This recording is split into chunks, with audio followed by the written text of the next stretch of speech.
Good morning. Welcome to English News. Well, moving now, let's take a look at the headlines that we are tracking this hour. COVID cases keep declining steadily in the country. Active cases go down further to 5,37,064. Overall recovery rate climbs further to 96.92%. Home Ministry issues fresh advisory to states to consider implementation of targeted and prompt actions for COVID management.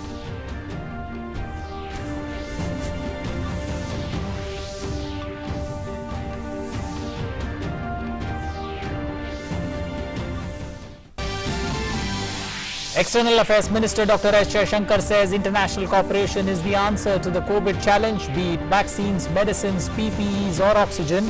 Addressing the G20 foreign ministers meeting in Italy, the minister said institutional multilateralism has been found wanting and vaccine equity will be the ultimate test for it.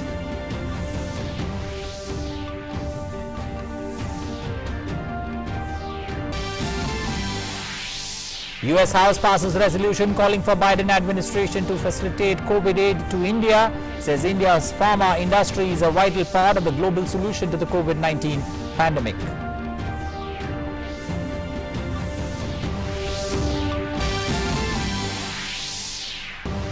England finally beat Germany 2-0 in a knockout match after 55 years to advance into the quarter-finals of the European Championship. Ukraine enter Euro 2020 last eight by defeating Sweden 2-1.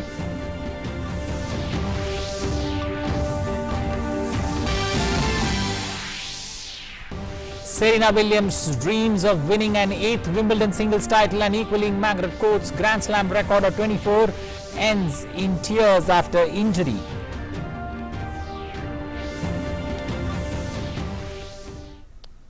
Well, those were the headlines. Now for the stories in detail, I'm Anil Thomas. Let's get started with vaccination drive picking up pace. India has reported 45,951 new cases of COVID-19 in the last 24 hours. With this, the country's active caseload has declined to 5,37,064. Active cases constitute 1.77% of the total cases, while the daily recoveries continue to outnumber the daily new cases for the 48th consecutive day. In the last 24 hours, 60,729 patients have recovered, and that's something in terms of numbers, purely something worth looking out for. 60,729 patients recovering in the last 24 hours in India. The total recoveries in India so far 2,94,27,330. The recovery rate in India has increased to 96.92%. The weekly positivity rate remains below 5% and is currently at 2.69%. The daily positivity is below 5% for the 23rd consecutive day and is now at 2.34%. Well, India has ramped up vaccinating its population against the COVID-19. Under the largest nationwide vaccination drive, the country so far has administered a total of 33 crore 28,54,527 vaccine doses. On Tuesday, as many as 36,51,983 people received their vaccine doses, of which 27,42,630 people received their first dose, while 9,09,353 people received their second shot of vaccine. Testing, tracking and treating continues to be at an accelerated pace to restrict the spread of COVID-19 in India. As per the Indian Council of Medical Research, the country has so far tested 41 crore 1,44 samples for COVID-19. On Tuesday, as many as 19,60,757 samples were tested.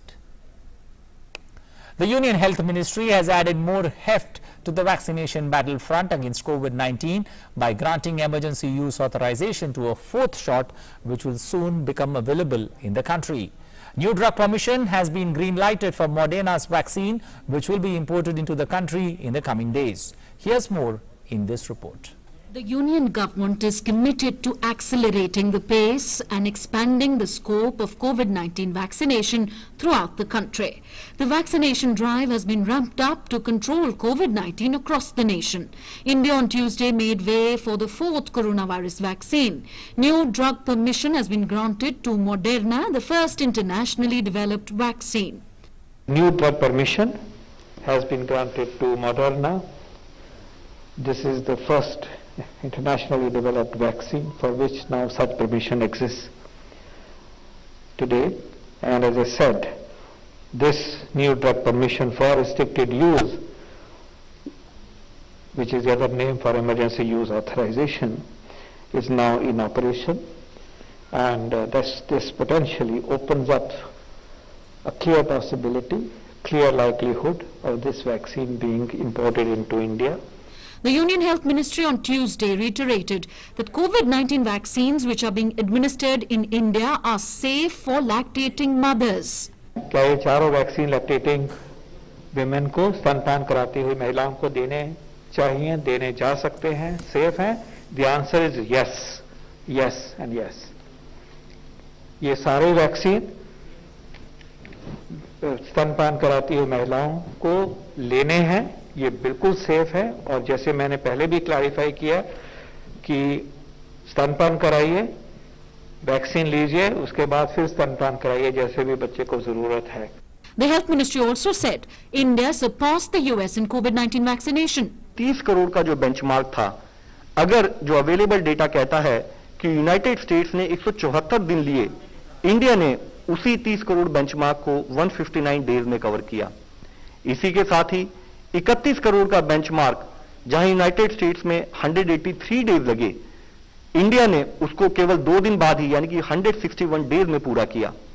इसी के साथ ही आज हम 32 करोड़ का अगर benchmark की बात करते हैं तो जहां यूनाइटेड स्टेट्स को 193 डेज लगे और आज हमने उसको 163 दिनों में पूरा किया। After the new vaccination policy, an average of 57,68,000 doses are being given daily. अप्रैल के माह में टोटल वैक्सीनेशन जो हुआ, डोजेज जो दी गई वह थी 8.99 करोड़ डोजेज, मई में 6.1 करोड़ डोजेज और जून में अब तक 10.75 करोड़ डोजेज दी जा चुकी हैं। रूरल प्रांत में जो हमारे सेंटर्स हैं वर्सेस अर्बन प्रांत में जो हमारे सेंटर्स हैं, और माने कि उन सेंटर्स में रूरल और अर्बन पॉपुलेशन आती है, तो हम देखें कि हमारी रूरल की कवरेज 9.72 करोड़ डोजेज है 1 मई टू 24 जून, जो यानी कि 56% है, और अर्बन की 7.68 करोड़ डोजेज है जो कि 44% है। As part of the nationwide vaccination drive, the Government of India has been supporting the states and UTs by providing them COVID vaccines free of cost. The trial process for vaccination of children continues. Children aged between 2 to 6 years will be screened at AIIMS, New Delhi. Earlier, children in the age group of 6 to 18 years were screened and given the first dose of vaccine. With Bureau Inputs, DD India.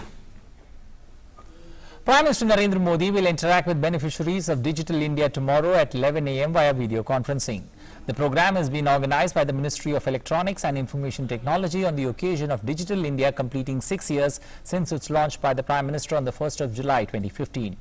Digital India has been one of the biggest success stories of New India, enabling services, bringing government closer to citizens, promoting citizens' engagement and empowering people.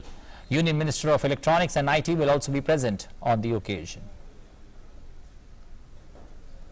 Prime Minister Narendra Modi chaired a high-level meeting on Tuesday with a view to further strengthen the defence sector of the country. Home Minister Amit Shah, Defence Minister Rajnath Singh and National Security Advisor Ajit Doval also attended the meeting. According to sources, future challenges in the defence sector and issues related to equipping the armed forces with modern equipment were discussed. In particular, aspects related to involving more youths and startups in this process were also deliberated upon. Union government has extended the Pradhan Mantri Gramin Kalyan Ann Yojana for 5 months, that is from July to November this year.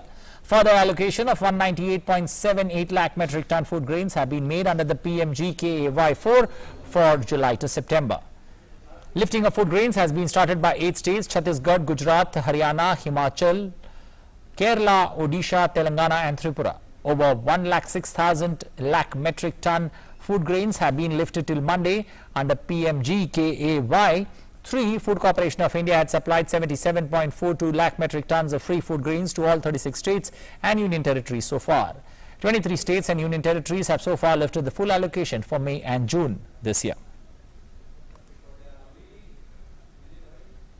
External Affairs Minister Dr. S. Jaishankar on Tuesday said that international cooperation is the answer to the COVID challenge, be it vaccines, medicines, PPEs or even oxygen. Addressing the G20 foreign ministers meet in Italy, the minister said, and I quote, "Institutional multilateralism has been found wanting." He said, "Reforms have many forms, but vaccine equity will be the immediate test." He also said real economy needs decentralized globalization, including in manufacturing, food and health. He stressed that resilient supply chains must develop in parallel. The External Affairs Minister also spoke at the G20 session on Africa and underlines India's solidarity with Global South and respect for African priorities.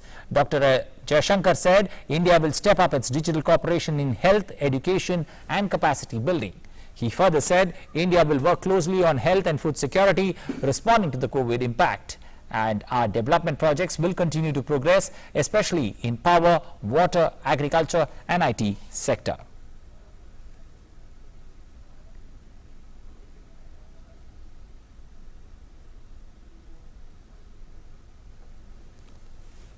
Union Minister Dr. Jitendra Singh has hailed Indian Space Research Organisation ISRO for aiding India's COVID battle. The Union Minister said ISRO has always been at the forefront in bringing laurels to the nation in the last 7 years by way of series of internationally acclaimed accomplishments which have also been acknowledged by world's premier space institutes like NASA. He said even though many of the space projects were constrained due to slowdown due to COVID, the scientific fraternity at ISRO lost no time in diverting their resources and energies to assist India's fight against corona. Dr. Jitendra Singh appreciated ISRO for providing liquid medical oxygen continuously on a large scale to several state governments from their own manufacturing facilities or from the existing stock. He said ISRO also engaged in repurposing existing resources, scaling up of capacity of their facilities and also transfer technology to supplement the country's fight against the second wave of COVID-19 when the wave was at its peak. Well, GST will complete 4 years since its implementation tomorrow. The Finance Ministry in a tweet said that GST has replaced the complex indirect tax structure with a simple, transparent and technology-driven tax regime and has thus integrated India into a single common market. It's further said with the continuous simplification of procedures and rationalization of rate structures so as to make GST compliance easy for common man as well as the trade, we have been able to achieve economic integration of the country with a humane touch. In a series of tweets, the Finance Ministry said GST has significantly eased one of the most complex indirect tax systems in the world. A company looking to do business in every state had to make as many as 495 different submissions. Under GST, that number has been reduced to just 12. It further said the multiple markets across India with each state charging a different tax or a rate of tax led to greater inefficiencies and cost of compliance. Under GST compliance has been improving steadily with around 1.3 crore taxpayers registered. In a historic effort aimed at harnessing the energy, enthusiasm and exuberant dreams of the women of Jammu and Kashmir, Lieutenant Governor Manoj Sinha on Tuesday launched the Hausla, a comprehensive program for catalyzing women and entrepreneurship in Kashmir's International Convention Center in Srinagar. The first batch of Hausla 5-month program with 100 women entrepreneurs on board will start from July this year. Speaking on the significance of Hausla, the Lieutenant Governor said the program has been made in a very scientific way and the broad contours include targeting women entrepreneurs of Jammu and Kashmir already established in the field of self-employment and creating a channel for educated women to explore their potential. The Lieutenant Governor said that the priority of the government is to reduce the gap between women and men entrepreneurs in a systematic manner and to encourage women who are currently engaged in various professions so that they can become a part of the Hausla program. In Jammu and Kashmir, 4 people including a child and 2 women have died when a Srinagar-bound vehicle carrying labourers of Chhattisgarh rolled down from the Jammu-Srinagar National Highway and fell into a gorge near Khuni Nala in Ramsu area of Ramban district in the wee hours today. At least 4 others were injured in the incident and were admitted at the district hospital in Ramban. These labourers were going to Srinagar to work in brick kilns.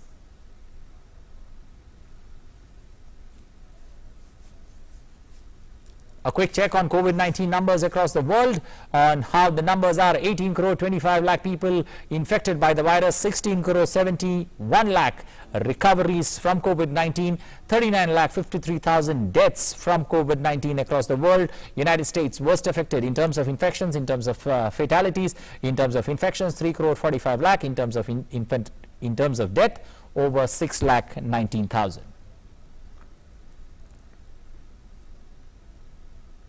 The US House of Representatives has expressed solidarity with India in its fight against COVID-19 pandemic and in a resolution urged the Biden administration to urgently facilitate COVID assistance to India.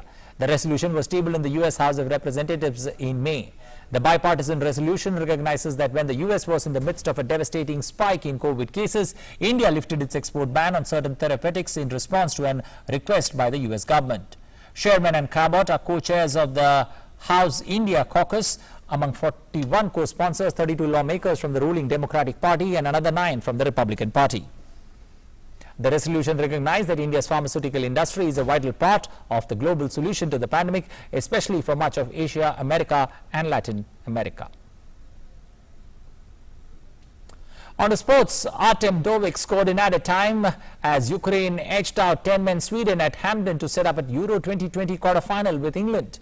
Alexander Zinchenko smashed Ukraine in front with a powerful drive, but a deflected shot from Emil Forsberg leveled matters before half-time. Sweden lost Marcus Danielsson to a red card in extra time after a VAR check. And with penalties looming, Dovik, one of the 12 substitutes used, headed in a dramatic winner from close range. Ukraine had crept through from the group's phase with 3 points and a negative goal difference, while Sweden topped the section with 7 points ahead of Spain. Well, there was much to celebrate as England fans gathered at a venue in South London to watch its team play against Germany and were thrilled and overjoyed as they watched Gareth Southgate's team beat Germany 2-0, and that too in a knockout stage after 55 years. Raheem Sterling opened the scoring. Harry Kane added a double as England won 2-0, and England now move into the quarterfinals and face Ukraine.